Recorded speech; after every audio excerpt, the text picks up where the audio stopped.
Good morning बच्चों। आप लोगों की कुछ समस्याओं का ध्यान रखते हुए मैं वीडियो को थोड़ा सा मॉडिफाई करने जा रहा हूँ।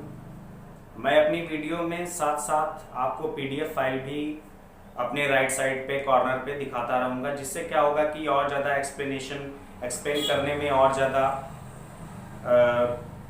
दिक्कत नहीं होगी, आपको ज़्यादा से ज़्यादा समझ में आएगा। अभी तक दिक्कत आपको ये आ रही थी कि मैंने कहा था कि पीडीएफ फाइल आप सामने रखेंगे और मैं बताता जा रहा था, तो पीडीएफ फाइल सामने रख पाना संभव नहीं है, क्योंकि इसके लिए दो मोबाइल होने चाहिए। या तो एक मोबाइल पे आप पीडीएफ फाइल को देखें और साथ में मेरी वीडियो को देखें, तब बेहतर समझ पाएंगे। तो ऐसा हो पाना सभी बच्चों के लिए संभव नहीं है, दो मोबाइल दिक्कत हो सकती। तो इसलिए मैंने सोचा कि वीडियो को कुछ ऐसा बनाया जाए कि जिससे मेरी वीडियो के साथ में पीडीएफ फाइल भी स्क्रीन पे आपको दिखाई दे, और स्क्रीन पे जो भी चीज़ मैं बोलता जाऊंगा साथ में मेरे राइट साइड पे वो चीज़ पीडीएफ फाइल सामने आपको दिखाई देगी, और जो भी मैं समझाता रहूंगा तो आप बेहतर समझ पाएंगे, और साथ में ही उसका स्क्रीनशॉट आप लेते रहिए, जिससे क्या होगा कि फेयर पे उतारने में आपको ज़्यादा दिक्कत नहीं आएगी। बोर्ड पे समझाऊंगा वो भी आप अच्छे से समझेंगे, और स्क्रीनशॉट लेके बाद में फिर फेयर करते समय आसानी से उतार लेंगे। तो ये इस समस्या का समाधान आपका हो जाएगा। और पीडीएफ फाइल मैंने जो दे रखी है, उतारते समय उसको पीडीएफ फाइल में जाके भी थोड़ा सा मिलान करते रहेंगे, जिससे गलती होने की संभावनाएं कम होंगी। ठीक है, तो यहाँ पर सबसे पहले मैंने जो आपको पीडीएफ फाइल सेंड की थी चैप्टर फर्स्ट फिजिक्स में, तो इस पीडीएफ फाइल में सबसे पहली हेडिंग आपकी वैद्युत आवेश। तो वैद्युत आवेश, ये जो पहली हेडिंग थी, इसको मैंने बहुत ही डिटेल से वीडियो में बता दिया है, इसको आप समझ लेंगे। वैद्युत आवेश क्या होता है? दो वस्तुओं को आपस में रगड़ने पर इलेक्ट्रॉनों का जो आदान प्रदान होता है, इलेक्ट्रॉनों के आदान प्रदान से वैद्युत तो वस्तुएं आवेशित हो जाती हैं, धनावेशित और ऋण आवेशित। धनावेशित कब होती हैं? इलेक्ट्रॉन जब त्याग देता है कोई भी वस्तु तो वो धनावेशित हो जाती है। और इसी में एग्जाम्पल में लिखा हुआ था कि जब कांच की छड़ को रेशम से रगड़ते हैं तो कांच की छड़ से उत्पन्न आवेश धनावेश होता है। क्यों? क्योंकि कांच की छड़ से इलेक्ट्रॉन त्याग दिए जाते हैं, तो इसलिए कांच की छड़ जो है वो धनावेशित हो जाती है। उसके बाद ऋणावेशित में क्या होता है? जस्ट अपोजिट, इलेक्ट्रॉन ग्रहण करते हैं। और इसी में एग्जाम्पल दे रखा है, आबनूस की छड़ को बिल्ली की खाल से रगड़ने पर आबनूस की छड़ ऋणावेशित हो जाती है। मतलब आबनूस की छड़ को जब बिल्ली की खाल से जब रगड़ा जाता है तो क्या हो जाता है?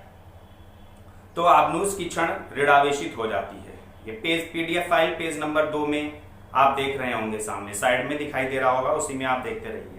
उसके बाद सजातीय आवेश एक दूसरे को प्रतिकर्षित और विजातीय आवेश एक दूसरे को आकर्षित करते हैं। प्रयोगों द्वारा यह पाया गया कि कांच की छड़ तथा आबनूस की छड़ एक दूसरे को आकर्षित करती हैं। तो इसका मतलब कांच की छड़ और आबनूस की छड़ में विपरीत आवेश थे, तभी वे एक दूसरे को आकर्षित कर रही है। उसके बाद नेक्स्ट टॉपिक आपका था पेज नंबर 3 पे, पीडीएफ फाइल में पेज नंबर 3 पे आप देखेंगे, वो हेडिंग पड़ी है वैद्युत आवेश का संरक्षण। तो जिस तरीके से वैद्युत आवेश का संरक्षण यानी ऊर्जा, वैद्युत ऊर्जा के संरक्षण या ऊर्जा का संरक्षण भी बोल सकते हैं, उसी के सिद्धांत पे काम करता है। यानी गतिज ऊर्जा और स्थितिज ऊर्जा जिस तरीके से एक दूसरे में ट्रांसफर होता है, लेकिन नेट ऊर्जा वही होती है, ठीक उसी तरीके से वैद्युत आवेशों का ट्रांसफर चाहे जो हो, लेकिन जब नेट निकालेंगे यानी दोनों का योग करेंगे तो आपको मूल यानी शून्य ही मिलेगा। जितने इलेक्ट्रॉन एक पदार्थ दूसरे पदार्थ को देता है, ठीक उतने ही इलेक्ट्रॉन दूसरा पदार्थ पहले पदार्थ से इलेक्ट्रॉन उतने ही लेता है। तो एक में प्लस और दूसरे में माइनस कट जाते हैं तो शून्य, यानी नेट जब करेंगे तो शून्य आ जाता है। तो इससे यह सिद्ध हो जाता है कि आवेश को नष्ट नहीं किया जा सकता है। तो यही नियम आपका कहलाता है वैद्युत आवेश के संरक्षण का नियम या सिद्धांत। कूलाम का नियम मैंने बहुत ही अच्छे से डिटेल वीडियो की ऑलरेडी डाल रखी है। ये डेरिवेशन है, प्रूविंग है, तो इसकी प्रूविंग मैंने बहुत अच्छे से बताई है।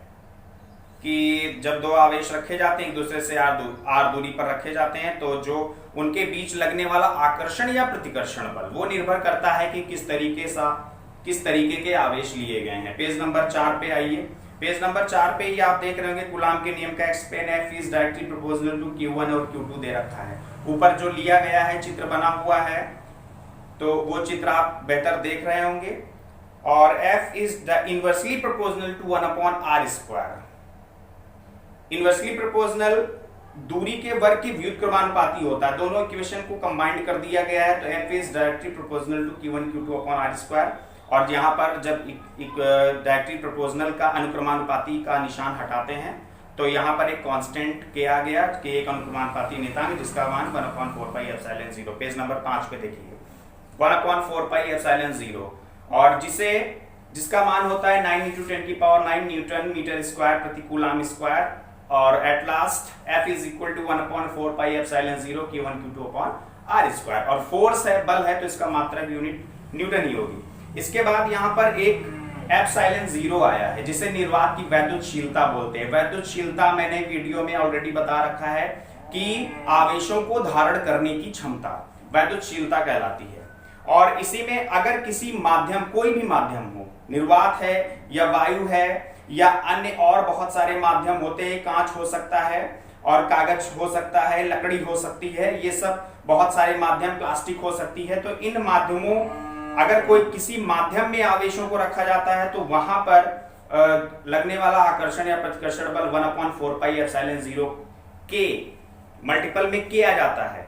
ये अनुक्रमानुपाती के नहीं है, ये माध्यम के परावैद्युतांक का के है जो कि हर पदार्थ के लिए अलग अलग होता है। इसकी यूनिट नहीं होती है, आगे अभी इसको एक्सप्लेन करेंगे और मैं वीडियो में भी कर चुका हूं, लेकिन फिलहाल यहाँ पर दूसरे तरीके से मैं वीडियो बना रहा हूं जिससे आपकी जो प्रॉब्लम है वो सॉल्व हो जाए, इसलिए मैं इसको बता रहा हूं। माध्यम का परावैद्युतांक और वायु निर्वात या वायु के लिए माध्यम का परावैद्युतांक 1 होता है। फिर उसके बाद माध्यम का परावैद्युतांक यहाँ पर 2, पेज नंबर 6 पे आप देखिए, जैसे माध्यम के परावैद्युतांक K is equal to F/Fm। F क्या है? यहां पर F निर्वात या वायु के लिए अगर दो आवेशों को निर्वात या वायु में रखा जाता है तो उनके मध्य लगने वाला आकर्षण या प्रतिकर्षण बल का मान न्यूटन में जो होता है वो F है। और जब बीच में कोई पदार्थ भर दिया जाता है तो बीच में अगर कोई कुचालक पदार्थ भर दिया जाए, ध्यान रखना कुचालक पदार्थ भर दिया जाता है, यानी कुचालक पदार्थ का मतलब क्या होता है कि इलेक्ट्रॉन्स एक सिरे से दूसरे सिरे तक ना जा पाए, या दूसरे शब्दों में कह सकते हैं कि एनर्जी एक तरफ से दूसरी तरफ ना जा पाए, यानी ऊर्जा या ऊष्मा एक तरफ से दूसरी तरफ में ना जा पाए, तो ये आपके कुचालक माध्यम कहलाते हैं। और अगर कुचालक माध्यम दो आवेशों के मध्य में रख दिया जाता है तो वहां पर जब दोनों आवेशों के मध्य आकर्षण या प्रतिकर्षण बल अगर काम करता है तो उस समय जो बल काम करता है उससे Fm, F मतलब फोर्स, M मतलब मीडियम यानी माध्यम के लिए, तो F/Fm करेंगे तो ये K का मान होगा। इसकी यूनिट आगे इसलिए नहीं लिखी हुई है क्योंकि F का मात्रक भी न्यूटन होगा और Fm माध्यम के लिए भी Fm न्यूटन होगा, तो कट जाएगा, तो इसलिए इसकी नो यूनिट। इसके बाद एप्सिलॉन परावैद्युतांक, आगे एक और बॉक्स पेज नंबर 6 पे ही बना हुआ है, K इज इक्वल टू ε/ε0। इसमें जस्ट अपोजिट आपको बोलना है कि जैसे वहां पर निर्वात अथवा वायु के लिए बल और मीडियम के लिए बल था, यहां पर आपको उल्टा चलना है। किसी माध्यम के लिए वैद्युतशीलता, दो आवेशों के मध्य अगर माध्यम रखा हुआ है तो उस माध्यम की वैद्युतशीलता, जो माध्यम है उसकी वैद्युतशीलता की बात हो रही है, क्योंकि माध्यम है तो उसी की वैद्युतशीलता होगी। वैद्युतशीलता और निर्वात की वैद्युतशीलता अब उल्टा हो गया है, वैद्युतशीलता में उल्टा होता है, निर्वात अथवा वायु की वैद्युतशीलता अपॉन में होती है और माध्यम की जो भी पदार्थ रखा जाता है दोनों आवेशों के मध्य में उसकी वैद्युतशीलता एप्सिलॉन होती है, ε/ε0। तो K is equal to F/ε0। तो इसमें भी यूनिट 1 नहीं होगी क्योंकि एप्सिलॉन और ε/ε0 दोनों की यूनिट सेम है, तो कट जाएगी, तो नो यूनिट।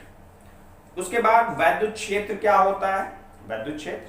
वैद्युत क्षेत्र को बहुत ही अच्छे से समझ सकते हैं। कि जब चुंबक है तो चुंबक के चारों ओर चुंबकीय क्षेत्र, और उस चुंबकीय क्षेत्र में चुंबकीय बल रेखाएं होती हैं। और उसी तरीके से अगर कोई आवेशित पदार्थ रख दिया जाता है, आवेशित पदार्थ का मतलब होता है कि या तो वो इलेक्ट्रॉन लेना चाहता है और या तो उसने इलेक्ट्रॉनों को ग्रहण किया है और या तो उसने इलेक्ट्रॉनों को परित्याग किया है। तो जब इलेक्ट्रॉनों को ग्रहण करते हैं या इलेक्ट्रॉनों का परित्याग करते हैं, ऐसे पदार्थ आपके आवेशित पदार्थ कहलाते हैं। ठीक है, वैद्युत आवेशित पदार्थ तभी होगा। तो वैद्युत क्षेत्र में अगर कोई आवेशित पदार्थ रख दिया जाता है तो आवेशित पदार्थ रखने पर उसके चारों ओर, यहां पर चुंबकीय बल रेखाएं नहीं कहेंगे, अब वैद्युत आवेश है तो इसलिए हम कहेंगे कि वैद्युत बल रेखाएं। वैद्युत बल रेखाएं जितना एरिया कवर करती हैं वो आपका वैद्युत क्षेत्र होता है। ठीक है, तो उसके बाद पेज नंबर 7 पे आप आ जाइए। पेज नंबर 7 में आप देख रहे होंगे कि मैंने चित्र बनाया है कि वैद्युत बल रेखाएं प्लस से माइनस की ओर चलती हैं।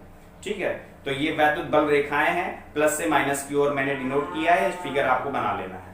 फिर अब नेक्स्ट आगे का टॉपिक जो है मैं नेक्स्ट वीडियो में आपको बना के अभी डालता हूं थोड़ी देर बाद, तो उसको आप देख लेंगे। ओके, तो इतना मैंने रिवाइज करवा दिया है, step by step PDF file भी साथ में मैंने लेके आपको बताया, जिससे आपको आसानी हो, समझने में बहुत ज्यादा आसानी हो जाए आपको। तो इसलिए वीडियो को थोड़ा सा मैंने मॉडिफाई रिवाइज करके बता दिया। अब आगे वीडियो इसी तरीके से बनाऊंगा। Okay, thank you.